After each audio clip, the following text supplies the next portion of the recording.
Hello everyone, তোমরা তো বেশিরভাগই সবাই জানো আমার জীবনে উঠলো বাই কটক যাই ব্যাপারটা একটু বেশি রয়েছে। আর আমার ছোঁয়াপে এই রোগে আক্রান্ত কিন্তু এই বাড়ির সবাই। হঠাৎ করে রাত 9টায় বেরোবো বলে ঠিক করা হলো। কি খেতে এসছো? কি খেতে এসছো? শুনতেই পেলে এত রাত্রে তাহলে আমরা কি করতে বেরিয়েছি? আসলে আজকের মাথার ভূতটা চেপেছিল আমার শাশুড়ির মা। মাঝে মাঝে আমি যেমন উৎপাটন কাজ করে দেই, আমার শাশুড়ি কিন্তু কম জানে। আসলে দুজনেই বাড়ির ছোট মেয়ে, তাই ভাইবস তো ম্যাচ করবেই।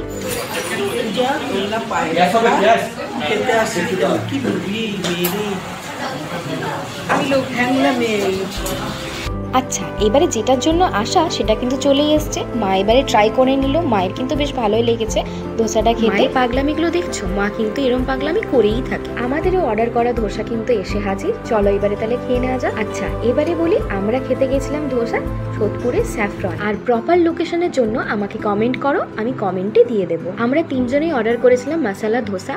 টেস্ট কিন্তু দারুণ ছিল খেতে। এখানে কিছু খাবারের লিস্ট আমি দিয়ে দিলাম, তোমরা পজ করে দেখে নিও কি কি রয়েছে। তবে এইটুকু বলতে পারি, খুবই রিজনেবল প্রাইসে আর খুব ভালো কোয়ালিটিতে তোমরা কিন্তু এখানে ভালো খাবার দাবার পেয়ে যাবে। বেরিয়ে দেখি বেশিরভাগ মার্কেটের দোকানই বন্ধ করে দেওয়া হয়েছে। আর সব শেষে আসার পথে একটা আইসক্রিম খেয়ে বাড়ি ফিরে আসি। তবে উঠলো বাই কটক যাই চক্করে কিন্তু আমার বেশি লাভই হয়েছে। কেমন লাগলো ভিডিওটা অবশ্যই কিন্তু কমেন্ট করে জানিও। টাটা।